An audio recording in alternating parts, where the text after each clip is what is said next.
Hi, and welcome to the Daily Moth. Today is Tuesday, November 29th. You ready for some news? So there's been some serious wildfires in Gatlinburg and Pigeon Forge, Tennessee, in the Great Smoky Mountains area. There are mandatory evacuations of both cities. It's empty over there right now. More than 14,000 people have evacuated. The place is usually very busy with tourists, so it must be like a ghost town over there. There are over 100 homes and 30 businesses that have already been damaged from the fires in the Gatlinburg area. Over 150 buildings in the county have been destroyed. The downtown area is okay. There's just smoky haze.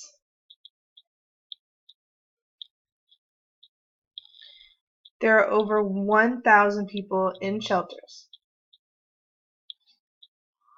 There will be rain today and tomorrow, and hopefully it'll help to control the fires from spreading.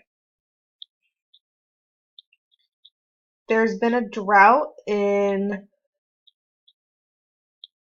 that area during the summer, so the conditions there make it easy for fires to start and then spread.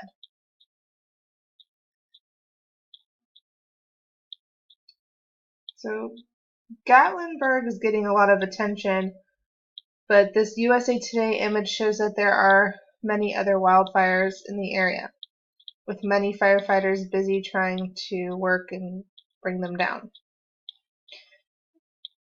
It's sad for those who lost their homes and businesses, but it's fortunate that there's no death or injury.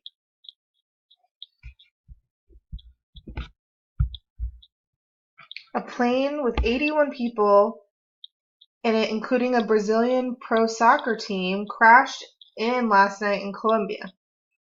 The plane had a total of 72 people and 9 crew members, and was flying over the mountain area in Colombia when it reported electrical problems and then it crashed.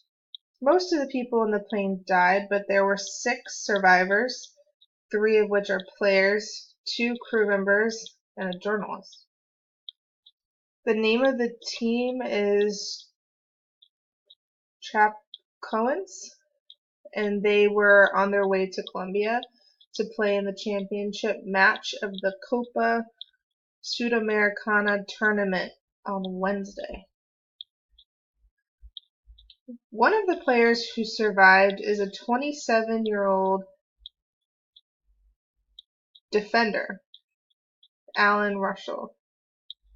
He took a lot of Instagram pictures of him in the plane just a few hours before the crash. He's the one with the facial hair. The person next to him is Danilo Padilla, and he survived the crash but died at the hospital. It's very sad. It will have a huge impact on Brazil and South America.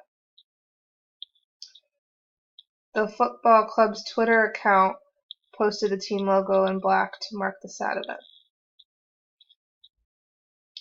It's not the first time a sports team was in a plane crash. It's happened several times in the US and in different parts of the world, such as the Marshall University football team plane crash that happened in 1970, and it killed the whole football team. Or there was a 2011 plane crash in Russia. President Donald Trump is not going to do Celebrity Apprentice since he's going to be our president.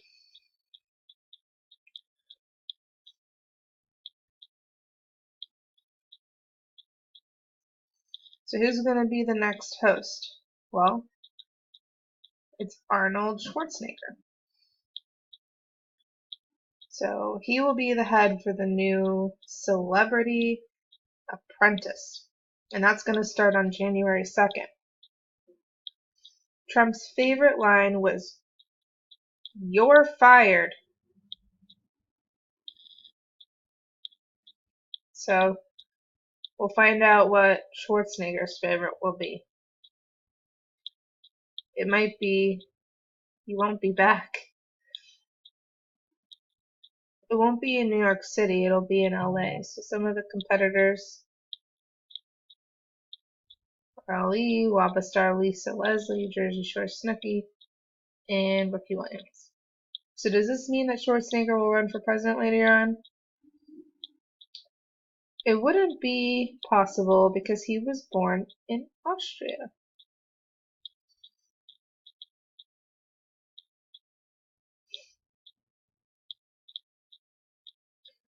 So just an update with the Ohio State knifeman Abdul Razak Ali.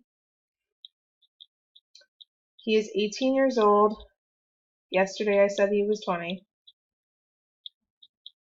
People say they believe he was inspired by ISIS and al-Awlaki, a former leader of Al-Qaeda.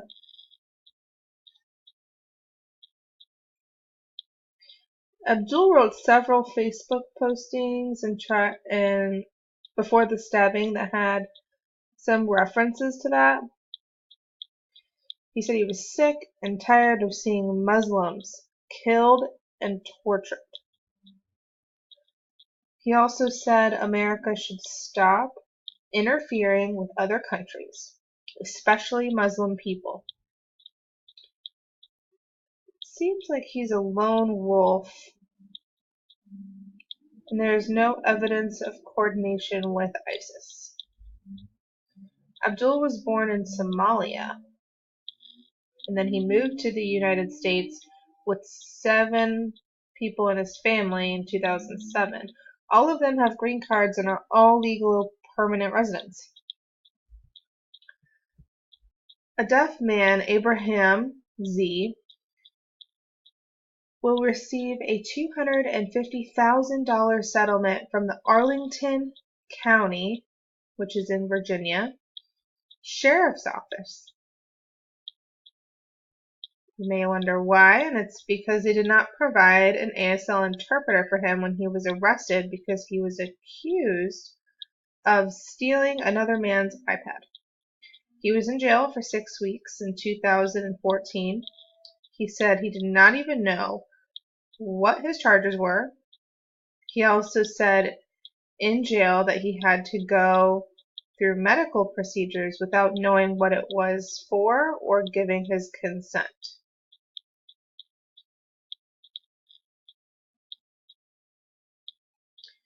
He is a native of Ethiopia, knows a little written English, but can communicate in ASL. He said he was told to use a TTY machine in jail. After the jail ordeal, he sued the sheriff's office in federal court, saying they violated the ADA. He also said he was guilty, so he could accept a plea bargain of a sentence of time served. But the man who accused him of stealing the iPad later rescinded the accusation because he found his iPad. Terrible what this deaf man had to go through. Other than the $250,000 settlement, the sheriff's office will have to take steps to follow the ADA.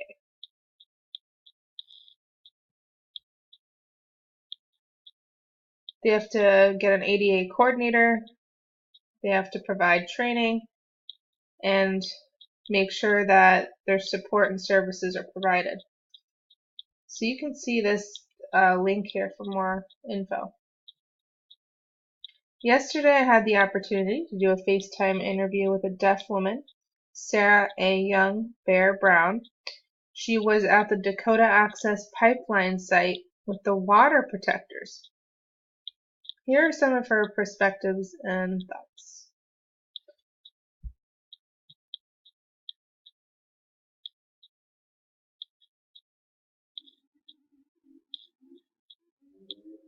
We are here to protect our water and lands. We don't want the pipeline to be in our water supply. Just a leak would ruin it. It's the Missouri River, and it's a big water supply for North America, and it affects so many people. I have 2 children. One is 2 years old and the other is 5 months old. And I don't want them to grow up drinking water with oil in it. And I don't want anybody else to have to. I'm thinking of them, and that's why I'm supporting them.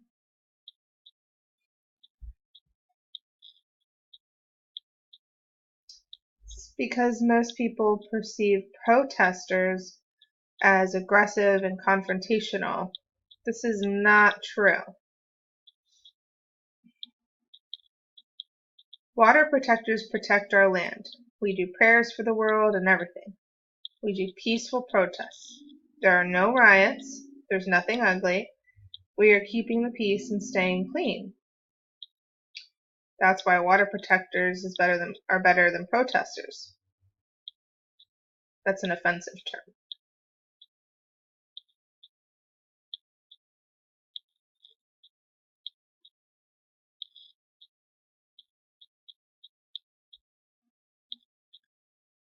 Some came and some left, but there were around 50 deaf people there.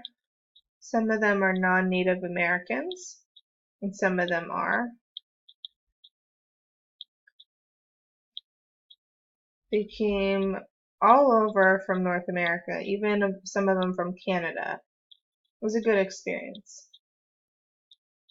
People came to provide support, and that was really inspiring. I'm happy that we were there.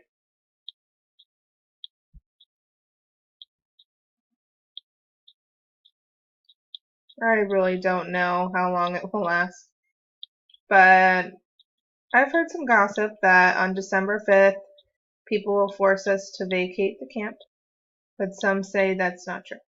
It's up in the air. I'm sure it's not true, or at least I hope so.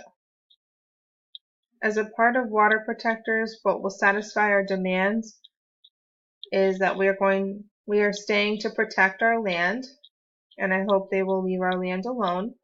And we hope to continue to January because the oil business contracts will face a deadline on December or January. So if we continue, their business contracts will be no good and we will win. We will keep staying and be stubborn until they give up.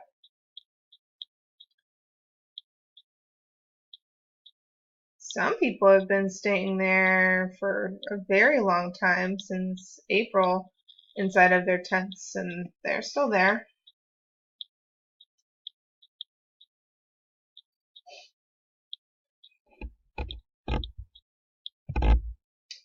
A lot of the deaf community has been very supportive. They've given donations. They gave things that the Standing Rock needed. There was very little negative reaction against us. Very little out of maybe 1,000 supporters.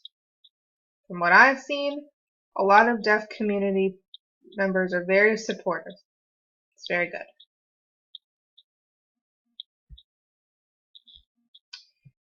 Please don't believe what the media says about Standing Rock campus. It's horrible. It's bad. What we are doing is good. People are friends and share what we need.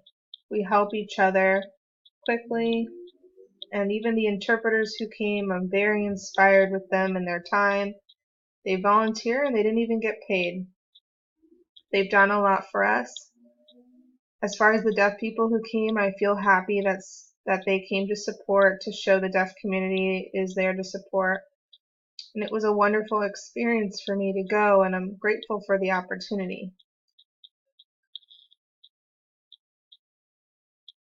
Really, it's a once-in-a-lifetime experience for me, so I feel very grateful. Thank you for your time, Sarah. There is still a standoff in North Dakota, and it's getting colder and colder. It's snowing there now. The state governor ordered the water protectors to leave, but the people there said they won't leave. They say they won't leave until they have completed their objectives of blocking the pipeline.